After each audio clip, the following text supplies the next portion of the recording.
So friends, federal prosecutors down in Florida just responded to Judge Aileen Cannon's attempts to shut down the release of the entire report authored by Special Counsel Jack Smith, the report documenting Donald Trump's crimes.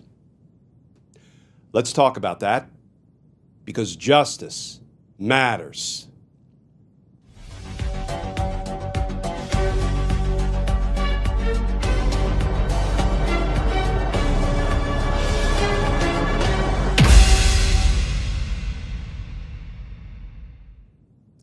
Hey all, Glenn Kirshner here.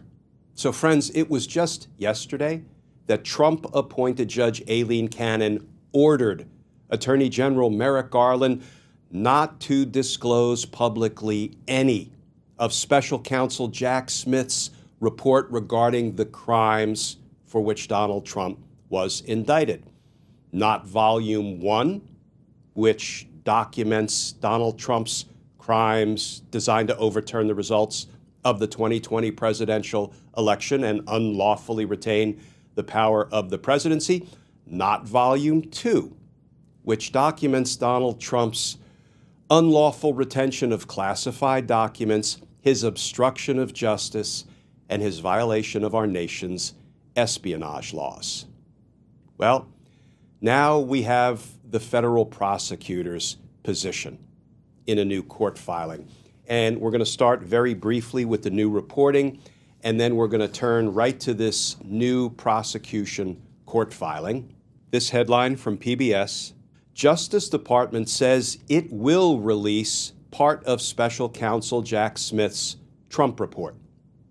And that article begins, the Justice Department said Wednesday that it intends to release Special Counsel Jack Smith's findings on Donald Trump's efforts to undo the results of the 2020 presidential election, but will keep under wraps for now the rest of the report focused on the president-elect's hoarding of classified documents at his Mar-a-Lago estate. The revelation was made in a filing to a federal appeals court that was considering a defense request to block the release of the two-volume report, while charges remain pending against two Trump co-defendants in the Florida case, accusing the Republican former president and current president-elect of illegally holding classified documents. Aileen Cannon, the Trump-appointed judge presiding over the classified documents case, granted the request Tuesday, issuing a temporary block on the report. Okay, friends, now let's take a quick look at the new DOJ court filing in the case. And the first thing you'll notice is the prosecutors didn't file this with Judge Aileen Cannon. No, they filed it with the 11th Circuit Court of Appeals. Why?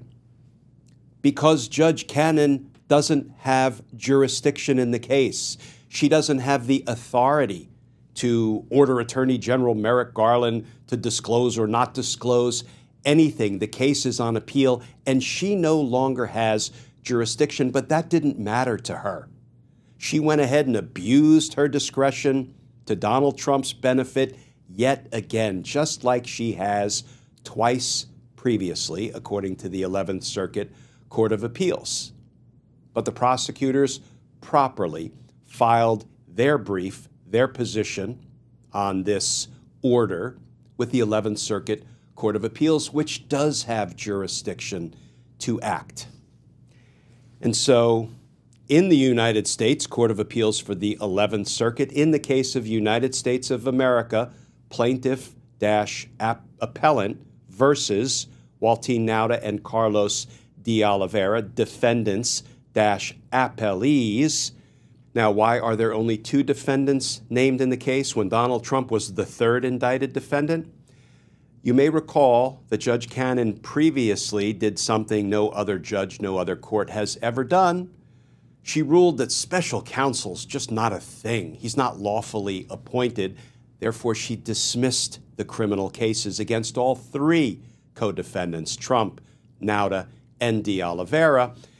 And then later, Jack Smith would go on to dismiss the case against Donald Trump in its entirety because of this absurd DOJ policy that presidents can commit all the crimes they want while in office against the American people, and they can't be prosecuted while in office. So the case at this moment is only alive in the appellate court against the other two defendants, Walt Nauta and Carlos de Oliveira. That's why they are the two named defendants on this prosecution court filing. And this is the prosecutor's opposition to motion for injunction. And here is how it reads in part. The United States respectfully files this response in opposition to defendants' emergency motion for an injunction. Defendants ask this court, 1, to enjoin Special Counsel Jack Smith from transmitting his final report to the Attorney General, and 2, to prohibit the Attorney General from making any portion of that final report available to the public. Defendants' motion should be denied. As explained in more detail below, there is neither any need nor legal basis for any injunction. The special counsel has already transmitted his final report to the Attorney General as permitted by the district court's recent order. The final report comprises 2 volumes. Volume 1 relates to the special counsel's investigation and prosecution of President Donald Trump relating to the 2020 presidential election, the election case. Volume 2 relates to the special counsel's investigation and prosecution of defendants Walt Nauta and Carlos de Oliveira, as well as President Trump, relating to mishandling of classified documents, the classified documents case. The Attorney General intends to release Volume 1 to Congress and the public consistent with 28 CFR Section 600.9C and in furtherance of the public interest in informing a co-equal branch and the public regarding this significant matter. But to avoid any risk of prejudice to defendants Nauta and de Oliveira, the Attorney General has determined, at the recommendation of the special counsel, that he will not publicly release Volume 2 so long as defendants' criminal proceedings remain pending. For the time being, Volume 2 will be made available for in-camera review only by the chairman and ranking members of the House and Senate Judiciary Committees upon their request and agreement not to release any information from Volume 2 publicly. This limited disclosure will further the public interest in keeping congressional leadership apprised of a significant matter within the department while safeguarding defendants' interests. The essential premise of defendants' emergency motion, that absent this court's intervention, Attorney General Garland is certain to make the final report immediately public and thereby cause irreparable prejudice to defendants' criminal proceedings, is thus mistaken. Okay, friends, now let's jump right to the conclusion, and then we're going to unpack all of it, and I'll try to translate it all from legalese to English. Conclusion. We respectfully request that this court, the 11th Circuit Court of Appeals, deny the motion on the merits, set aside the district court's, that is Judge Cannon's, temporary injunction in full, and make clear that there is no impediment to the Attorney General allowing for limited congressional review of Volume 2, as described above, and the public release of Volume 1.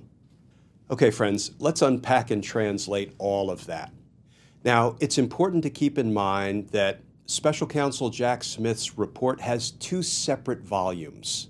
Volume 1 covers Donald Trump's election crimes in Washington, D.C. That's the case that Judge Tanya Chutkan was presiding over until that case was dismissed by Jack Smith. Volume 2 pertains to the classified documents, obstruction of justice, espionage crimes by Donald Trump, but the case has been dismissed against Trump, but it's still active against his 2 co-defendants, Walt Nauta and Carlos de Oliveira, and it's up on appeal. It's no longer in Judge Cannon's trial court. So only the 11th Circuit Court of Appeals has jurisdiction over that matter, Volume 2, and the release or non-release of Volume 2. So against that backdrop, the first point is that Volume 1, Donald Trump's D.C. election crimes, is none of Judge Cannon's business. She doesn't preside over that case. She has never presided over that case, and she has no authority to issue any orders concerning that case or the release or non-release of Volume 1.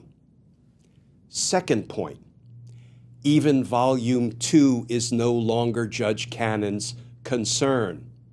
The ball is now in the 11th Circuit Court of Appeals court, and Judge Cannon doesn't have any business issuing orders about Volume 2, the classified documents volume. Third point, because the case is still pending on appeal against de Oliveira and Nauta, as you heard in the prosecutor's new court filing, the Attorney General has decided, upon the recommendation of Jack Smith, not to release Volume 2. Why? Because in the event the 11th Circuit Court of Appeals overturns Judge Cannon's lawless dismissal of the charges against those two defendants and puts it back on the trial track, you don't want Volume 2, all of the evidence of the crimes committed by Trump and de Oliveira and Nauta, you don't want it all out there in the public. Why? Because that could prejudice their right to a fair trial. Let me put a finer point on exactly what the Attorney General had already concluded when this motion was filed, saying, you got to stop the Attorney General from releasing Volume 2. Let's go to page 10 of the prosecution's new court filing. The heart of defendants' claim, that's Nauta and de Oliveira, for emergency injunctive relief is their assertion that Attorney General Garland is certain to make the final report, this is Volume 2, immediately public, and thereby prejudice defendants in the event this court, the 11th Circuit Court of Appeals, reverses the dismissal of their indictments. But that prediction is incorrect. Attorney General Garland is committed to ensuring the integrity of the department's criminal prosecutions. Considering the risk of prejudice to defendants Nauta and de Oliveira's criminal case, the Attorney General has agreed with the Special Counsel's recommendation that Volume 2 of the final report should not be publicly released while those cases remain pending. There is, therefore, no risk of prejudice to defendants and no basis for an injunction against the Attorney General. Now, sure, we'd love to read Volume 2 and learn more about all of Donald Trump's classified documents, crimes, how he compromised our nation's security. But those of us who spent our entire careers upholding and respecting the rule of law and the right of every defendant to a fair trial understand that the release of Volume 2 could prejudice Walt Nauta and Carlos de Oliveira's rights to a fair trial. And so Volume 2 should not be publicly released while the matter is pending against those two defendants. And friends, the fourth and final point, and frankly, this is one of my favorite parts, Volume 1 will be released to Congress and it will be released publicly. Volume 2 won't be released publicly. However, it will be released to the House and Senate Judiciary Committees, thereby preserving it, should it be needed in the future. In other words, when Donald Trump takes over the reins of the federal government and installs whomever he's going to install as Department of Justice leadership, they will not be able to destroy Volume 2 because it will have been delivered to members of the House and Senate Judiciary Committee leadership from both parties for inspection and review, and it will be undoubtedly preserved in Congress beyond the reach of Donald Trump's Department of Justice, should they be inclined to try to get rid of all evidence of Donald Trump's classified documents, obstruction of justice, espionage crimes. Because there will come a time, friends, there will come a time when our nation begins to move in the direction of justice again, and we are going to need all of the evidence of Donald Trump's crimes available for future use. Because justice matters. Friends, as always, please stay safe. Please stay tuned. And I look forward to talking with you all again tomorrow.